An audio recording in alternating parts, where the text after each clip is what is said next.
Halo semua, salam sejahtera Malaysia. Tuan-tuan dan puan-puan yang amat dihormati, selamat datang ke channel Fels Lifestyle. Terima kasih kerana masih setia bersama di dalam channel ini. Saudara-saudara, tuan-tuan dan puan-puan, baru-baru ini kita dikejutkan dengan isu tahanan rumah untuk Najib Razak.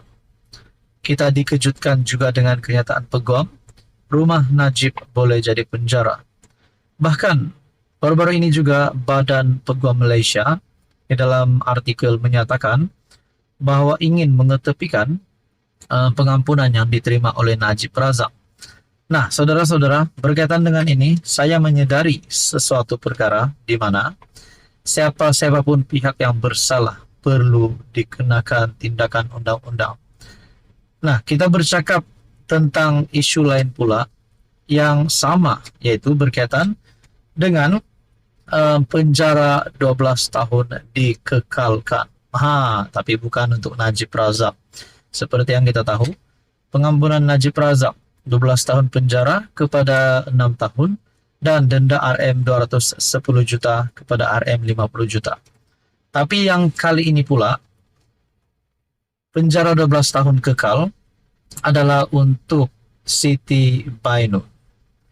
Di dalam artikel daripada Malaysia Kini, aniaya bela, Mahkamah tolak rayuan Siti Bainun, penjara 12 tahun kekal.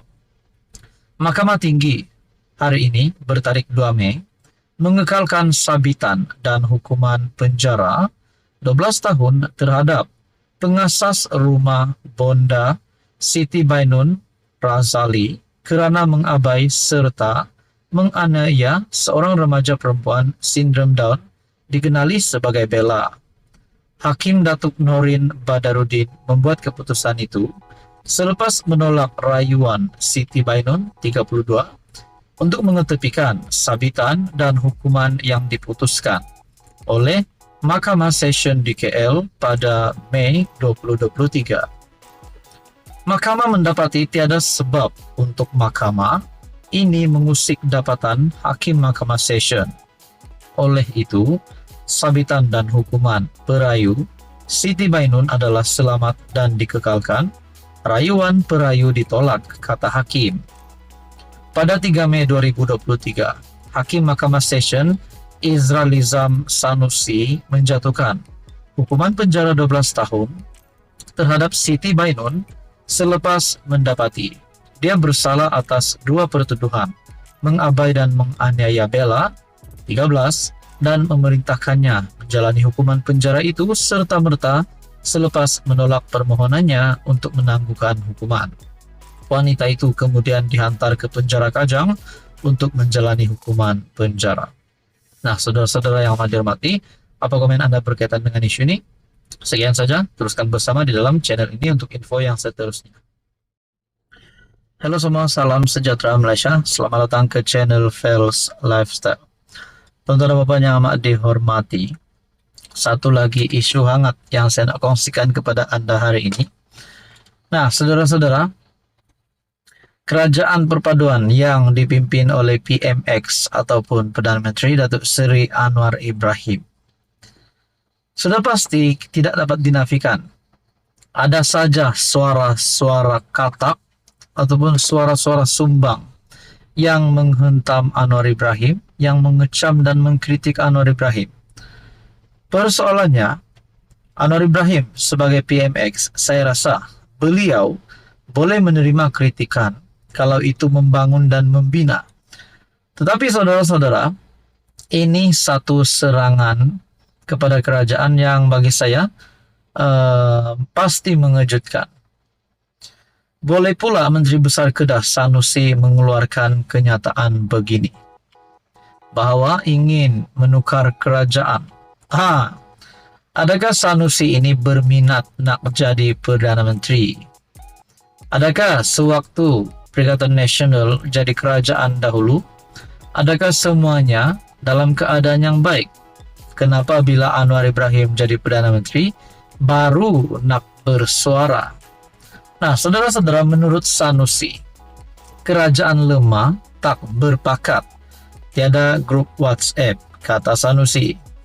Berkaitan dengan pilihan raya kecil KKB, Kerajaan Perpaduan di bawah pentadbiran Perdana Menteri berada dalam keadaan lemah kerana tiada pakatan antara parti-parti yang berada dalam kerajaan, kata Muhammad Sanusi.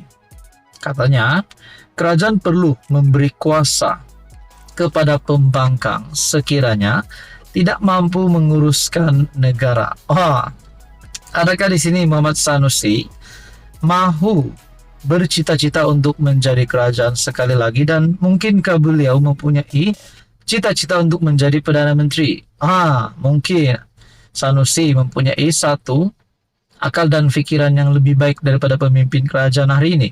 Itu menjadi persoalannya. Sebab saya amat tertarik dengan kenyataan kerajaan perlu memberi kuasa kepada pembangkang sekiranya tidak mampu menguruskan negara. Saya kata kamu jadi kerajaan lemah kerana kamu tak berpakat dengan baik dengan parti-parti yang membentuk kerajaan perpaduan. Semua bergaduh, tak ada kumpulan WhatsApp pun. MCA gaduh di AP, di KKB. MIC pujuk-pujuk patah balik. Saya tahu MIC tak ikhlas, MIC berlakon sahaja. Dia tak kerja pun di PR Kenny.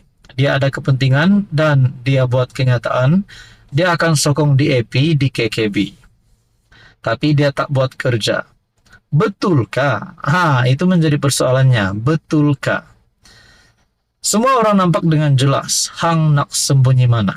Tak boleh sembunyi, tak boleh elak daripada Hang memberi jawapan kepada semua soalan yang ditanya oleh pembangkang dan rakyat. Kalau Hang tak boleh jawab, Hang berhenti dengan hormat, turun bagi orang lain jadi kerajaan, katanya dalam ucapan di ceramah perdana di Batangkali malam tadi. Artikel pada 2 Mei. Sebelum ini MCA mengumumkan tidak akan terlibat dalam PRK berkenaan kerana terguris hati dengan sikap DAP yang mengkritik parti. MIC pula pada awalnya memaklumkan hanya akan berkempen untuk calon BN, namun bersetuju untuk berkempen bagi membantu calon PH selepas diminta Anwar.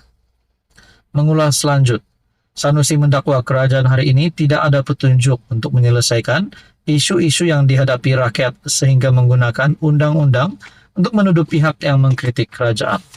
Saudara-saudara yang amat dihormati, Sanusi sebagai Menteri Besar Kedah, adakah kita dapat lihat Sanusi seorang MB yang berjaya? Kerana menurut kata-kata Sanusi ini yang mengecam, mengkritik kerajaan hari ini sehingga mahu memberikan kuasa daripada kerajaan kepada pembangkang.